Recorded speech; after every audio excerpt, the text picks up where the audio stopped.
Hello students, welcome to Katyan Academy and today we are going to discuss a most important topic that is sexual reproduction in flowering plants का एक बहुत important topic है जिसका नाम है development of male gametophyte. इस topic में बच्चों को बहुत सारी प्रॉब्लम फेस करनी पड़ती है। आइए इजी वे में इस टॉपिक को समझने की कोशिश करते हैं।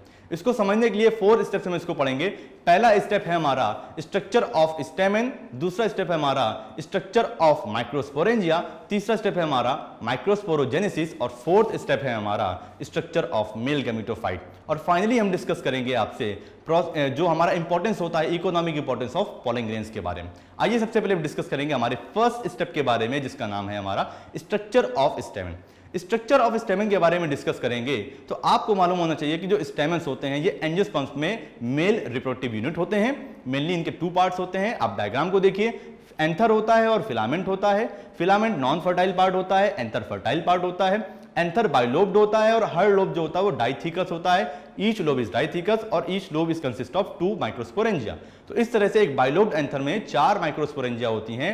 Hence we can say that each bilobed anther is tetrasporangiate. अब हम डिस्कस करेंगे स्ट्रक्चर ऑफ माइक्रोस्पोरेंजिया के बारे में कि माइक्रोस्पोरेंजिया का स्ट्रक्चर कैसा होता है। अगर आप डायग्राम को इस ध्यान से देखें तो इस डायग्राम में आपको माइक्रोस्पोरेंजिया का डायग्राम दिख रहा होगा। आउटर वॉल्स के बारे में डिस्कस करेंगे तो बेसिकली 4 लेयर्स होती है, 4 लेयर की वॉल होती है। आउटर मोस्ट वॉल को बोलते हैं एपिडर्मिस, सेकंड लेयर होती है उसको बोलते हैं एंडोथीशियम, उसके बाद आती है मिडिल लेयर्स और फाइनली जो इनर मोस्ट लेयर होती है उसे बोलते हैं टेपिटम। जो आउटर 3 लेयर्स होती हैं उनका काम होता है प्रोटेक्शन का, यानी कि epidermis, endothecium, middle layers protection देने काम करती हैं माइक्रोस्पोरेंजिया को। और साथ में जो इनर मोस्ट लेयर होती है इसे बोलते हैं टेपिटम। इसमें डेंस साइटोप्लाज्म वाली मल्टीन्यूक्लिएट सेल्स होती हैं जो कि डेवलपिंग माइक्रोस्पोर्स को नरिशमेंट देने का काम करती हैं। न्यूट्रिटिव फंक्शन की टेपिटम सेल्स की लेयर होती है। अब हम डिस्कस करेंगे बच्चों की इसी माइक्रोस्पोरेंजिया के अंदर सेंट्रल पार्ट में एक कॉम्पैक्टली अरेंज होमोजीनस सेल्स का मास होता है जिसे बोलते हैं स्पोरोजीनस टिश्यू। ये जो स्पोरोजीनस टिश्यू होता है इसकी खास बात ये होती है कि आगे चल के यही माइक्रोस्पोर्स को जनरेट करता है। अब चलिए हम डिस्कस करेंगे आपसे प्रोसेस ऑफ माइक्रोस्पोरोजेनेसिस यानी कि स्टेप 3 के बारे में। अब देखिए बच्चों, जो हमारा माइक्रोस्पोरेंजिया है इसके सेंट्रल वाले पार्ट में स्पोरोजीनस टिश्यू फिल्ड है। स्पोरोजीनस टिश्यू की हर सेल बिहेव करती है as a microspore mother cell और पॉलन मदर सेल। ये डिप्लॉयड नेचर की होती है और आगे चल के इसमें होता है मियोसिस और मियोसिस के थ्रू हर पॉलन मदर सेल यानी each pollen mother cell divides and give rise to 4 haploid microspore. 4 haploid microspore बनते हैं मियोसिस के बाद। ये बात तो आप जानते ही होंगे। अब देखिए, एक तरह से यहां पे देखा जाए तो जो हमारी पॉलन मदर सेल थी या जो हमारी माइक्रोस्पोर मदर सेल थी इससे 4 माइक्रोस्पोर बने जो कि टेट्राड फॉर्म में होते हैं जिसे बोलते हैं पॉलिन टेट्राड।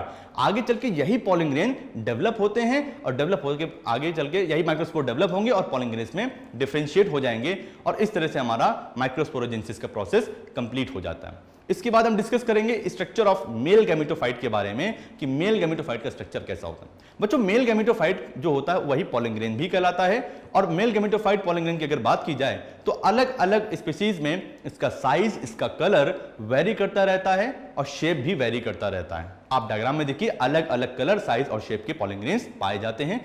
साथ में बात की जाए तो जो पॉलिन ग्रेन बाहर से देखने में अगर देखा जाए तो डबल लेयर इसकी वॉल होती है जिसे बोलते हैं स्पोरोडम। स्पोरोडम जो होती है वो डबल लेयर्ड होती है जिसमें आउटर लेयर जो होती है बच्चों उसे बोलते हैं एक्साइन। एक्साइन से लेके बहुत सारे क्वेश्चन पूछे जाते हैं एग्जाम्स में। एक्साइन जो होती है वो बनी होती है स्पोरोपोलिन नाम के ऑर्गेनिक मटेरियल की। स्पोरोपोलिन जो होता है ये मोस्ट रेजिस्टेंट ऑर्गेनिक मटेरियल होता है जो कि हाई टेम्परेचर, एसिड और एल्कली में भी विदस्टैंड कर सकता है। और खास बात ये होता है कि इसके इस रेजिस्टेंट प्रॉपर्टी की वजह से ये फॉसिल प्रिजर्वेशन के फॉर्म में भी जो हमारे पॉलिन्स होते हैं ये फॉसिल के फॉर्म में भी प्रिजर्व हो सकते हैं। खास बात बच्चों ये भी होती है कि जो स्पोरोपोलिन होती है अभी तक कोई भी नॉन एंजाइम नहीं है जो इसको डिग्रेड कर सके। ठीक है बच्चों, और साथ में हम ये भी मालूम होना चाहिए कि जो आउटर एक्साइन स्पोरोपोलिन है ये कॉन्टिन्यूअस लेयर के फॉर्म में नहीं होती है, कहीं कहीं पे ये पैचेस के फॉर्म में एब्सेंट भी होती है और जहां जहां पे ये एब्सेंट होगी उस हिस्से को हम बोलेंगे जर्मपोर या बोल देंगे वो हिस्सा जर्मपोल कराएगा क्योंकि वहां से आगे चल के जर्मिनेट करेगी हमारी पॉलिन ट्यूब। तो ये बात तो हो गई एक्साइन के बारे में। अब हम डिस्कस करेंगे एंटाइन के बारे में जो कि इनर लेयर होती है। इनर लेयर जो होती है वो थोड़ी सी थिन होती है और वो मेनली बनी होती है सेल्यूलोज और पेक्टिन की, उसको बोलते हैं एंटाइन। ये बात आपको मालूम होना चाहिए। चलिए, ये तो बात हो गई वॉल्स की, शेप, कलर की भी बात कर ली। अब बात करेंगे इस मेल गैमेटोफाइट या पॉलिन ग्रेन्स के अंदर के कंटेंट की बात। साइटोप्लाज्म होता है, वेजिटेटिव सेल होती है जो कि लार्ज होती है, फूड को स्टोर करती है, न्यूट्रिशन को स्टोर करती है। साथ में उसी के साइटोप्लाज्म में एक छोटी सी सेल होती है जो कि स्पिंडल शेप होती है, उसे बोलते हैं बच्चों जनरेटिव सेल। जनरेटिव सेल का नाम ही इंडिकेट कर रहा है कि आगे चल के ये जनरेट करेगी मेल गैमीट को। तो इसी तरह से जो हमारी जनरेटिव सेल है ये डिवाइड करेगी और बनेंगे 2 मेल गैमीट्स। इस तरह से हमारी जो एक पॉलिंग ग्रेन या मेल गैमेटोफाइट है इसके अंदर 2 मेल गैमीट और एक वेजिटेटिव सेल रहती है।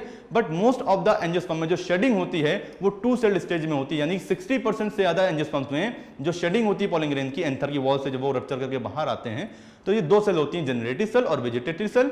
बाकी के 40% जो आपके जो प्लांट्स बचे, एंजियोस्पर्म बचे, उनमें 3 सेल स्टेज में शेडिंग होती है, यानी कि वेजिटेटिव सेल और जनरेटिव सेल डिवाइड कर जाती है 2 मेल गैमेट्स में।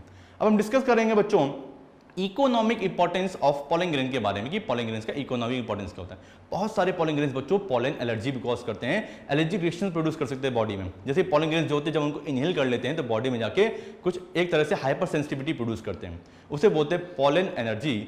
पॉलिन एलर्जी का मतलब होता है जब कोई पॉलिन ग्रेन के इनहेलेशन की वजह से एलर्जिक रिएक्शंस क्रिएट हो जाए। सबसे बढ़िया एग्जांपल होता है पार्थेनियम या कैरेट ग्रास, जो कि एलर्जिक रिएक्शन प्रोड्यूस करता है हमारी बॉडी में, जो एज अ कंटेमिनेट आया था इंपोर्टेड वीट के साथ में। अब हम डिस्कस करेंगे उसके बाद में कि इसका कुछ यूजफुल इफेक्ट भी होते हैं, कुछ यूज भी होते हैं पॉलिन ग्रेन्स के। जैसे कि आप डायग्राम देखिए, सिरप्स होती हैं, कुछ टैबलेट्स होती हैं जो पॉलिन ग्रेन से बनाई जाती हैं। ये जो सिरप्स और टैबलेट्स होती हैं पॉलिन ग्रेन से बनी हुई, इनका मेन यूज होता है रेस में दौड़ने वाले घोड़े यानी हॉर्सेस और एथलीट्स की परफॉर्मेंस को एनहेंस करने के लिए। आजकल इन पॉलिन टैबलेट और सिरप्स का यूज बहुत ज्यादा वेस्टर्न कंट्रीज में हो रहा है। इस तरह से बच्चों ये हमारा इकोनॉमिक इंपॉर्टेंस का टॉपिक भी फिनिश हुआ। आई होप आपको development of male gametophyte, pollen grain क्या होता है, किस तरह से उसमें डेवलपमेंट होता है, एक्साइन इन टाइम क्या होती है और पॉलिन ग्रेन में शेडिंग कैसे होती है, ये सारी बातें आपको समझ में आ गई होंगी। Hey friends, if you want to see such more informative videos on different topics for classes 1 to 12, then subscribe at katyanacademy.com right now.